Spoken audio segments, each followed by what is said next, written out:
তোমাদের সকলকে আমার ইউটিউব চ্যানেলে স্বাগত।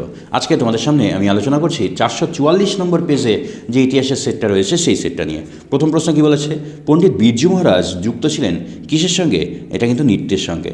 তারপরে 1858 সালে প্রকাশিত সোমপ্রকাশ পত্রিকা সম্পাদক কে ছিলেন বলতো? এটা কিন্তু দ্বারকানাথ বিদ্যাভূষণ ছিল। হুতুম পেঁচা কার ছদ্মনাম ছিল? কালীপ্রসন্ন সিংহ। তারপরে পাশ্চাত্য শিক্ষা বিস্তারে ম্যাগনা কাটা বা মহাসনদ বলা হয় কাকে? উডের ডেসপ্যাচকে। ঠিক আছে, হাজি মোহাম্মদ মহসিনের আর্থিক সহায়তায় যেটা প্রতিষ্ঠা হয়েছিল সেটা কি? এটা কিন্তু তোমার হুগলি মহসিন কলেজ কিন্তু স্থাপিত হয়েছিল। তাহলে খ নম্বরটা কিন্তু ঠিক আছে।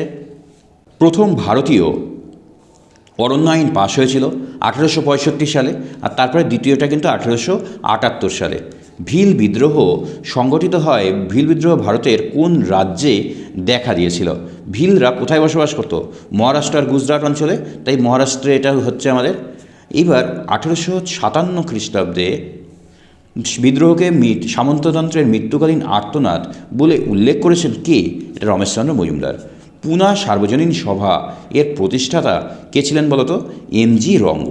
ঠিক আছে, গোড়া উপন্যাস প্রথম প্রকাশিত হয়েছিল কোন পত্রিকায়? এটা তোমার প্রবাসী পত্রিকায় প্রকাশিত হয়েছিল।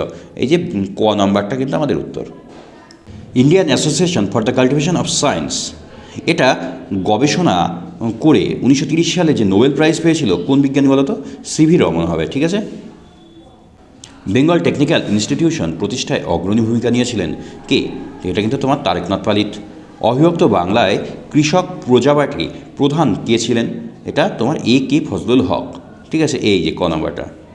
তারপরে কি বলেছে যে all India works and present পার্টির প্রথম সাধারণ সম্পাদক কিন্তু বলেছে সাধারণ সম্পাদক কে ছিলেন?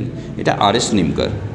15 নম্বর কি বলেছে, তেভাগা আন্দোলনের মূল দাবি উৎপন্ন ফসলের 2-3 অংশ। অহিংস অসহযোগ আন্দোলনে নারী কর্মমন্দির প্রতিষ্ঠা করেছিলেন কে? এটা কিন্তু নারী কর্মমন্দির উর্মিলা দেবী প্রতিষ্ঠা করেছিল। বিপ্লবী সংগঠন হিন্দুস্তান সোশ্যালিস্ট রিপাবলিকান অ্যাসোসিয়েশন এর প্রতিষ্ঠাতাকে? তোমার চন্দ্রশেখর আজাদ।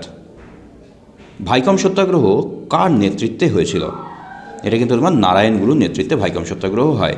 নিজামের অত্যাচারী বাহিনী অবশ্যই রাজাকার বাহিনী। আর রাজ্য পুনর্গঠন আইন অনুযায়ী ভারতকে কয় ভাগে ভাগ করা হয়েছিল? এটা 14টি। এবার দেখো এসএকিউগুলো আমরা দেখব। প্রথম প্রশ্নটা কি বলেছে, ভারতের প্রথম চলচ্চিত্রের নাম কি? এটা আমরা সবাই জানি যে দাদাসাহেব ফালকের পরিচালনায় যেটি হয়েছিল রাজা হরিশ্চন্দ্র। এশিয়াটিক সোসাইটি কে প্রতিষ্ঠা করেছিলেন? Sir William Jones. কেসকোগ্রাফ যন্ত্রটির আবিষ্কারক কে? কেসকোগ্রাফ যন্ত্রটি আমরা জানি যে জগদীশচন্দ্র বসু আবিষ্কার করেছিল। ট্রেন টু পাকিস্তান গ্রন্থের লেখক খুশবন্ত সিং। ফরাজি শব্দের অর্থ নবজাগরণ, এটা কিন্তু নয়, এটা আমাদের হবে ইসলামের নির্ধারিত বাধ্যতামূলক কর্তব্য।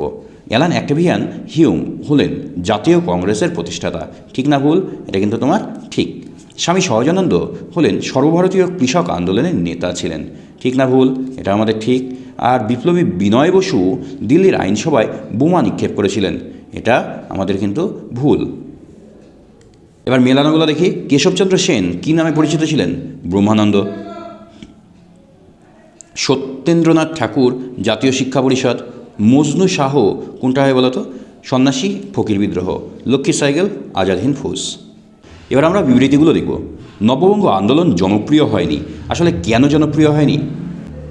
হিন্দু ধর্ম আর সমাজের নেতিবাচক দৃষ্টিকোণ থেকে এরা আক্রমণ করেছিল, সেই কারণে। এবার 2 নম্বর বিবৃতি কী বলেছে দেখো, 1857 খ্রিস্টাব্দের বিদ্রোহ শিক্ষিত বাঙালি সমাজ সমর্থন কেন করেনি বলতো? আসলে ভারতীয়রা ইংরেজ রাজত্বের অবসানে কিন্তু সুশাসন প্রতিষ্ঠা করতে পারবে কি না এ নিয়ে সন্দেহ ছিল তাদের। ব্যাখ্যা 3টা সঠিক হবে। 3 নম্বর বিবৃতি কী বলেছে দেখো, যে অরবিন্দ বলেছেন বিবেকানন্দই আমাদের জাতীয় জীবনের গঠনকর্তা। ঠিক আছে, আসলে কেন? ভারতীয়দের জাতি ধর্ম বর্ণ নির্বিশেষে সকল তোমার ঊর্ধ্বে এসে আত্মপরিচয় গড়ে তুলতে উদ্বুদ্ধ হয়েছিল। এই ব্যাখ্যা আমাদের একটাই কিন্তু সঠিক হবে।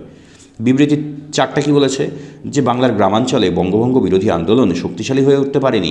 কেন হয়ে উঠতে পারেনি? আসলে কৃষকদের রাজনৈতিক ঐক্যবোধ করার উদ্যোগের অভাব ছিল কিন্তু। তাই ব্যাখ্যা 2টা আমাদের সঠিক হচ্ছে। এই 2-এরগুলো আমি খুব শীঘ্রই আপলোড করে দিচ্ছি, তোমরা সেখান থেকে দেখে নেবে। ঠিক আছে, তোমাদের যদি ভিডিওটা ভালো লাগে তাহলে অবশ্যই লাইক, শেয়ার এবং সাবস্ক্রাইব করো।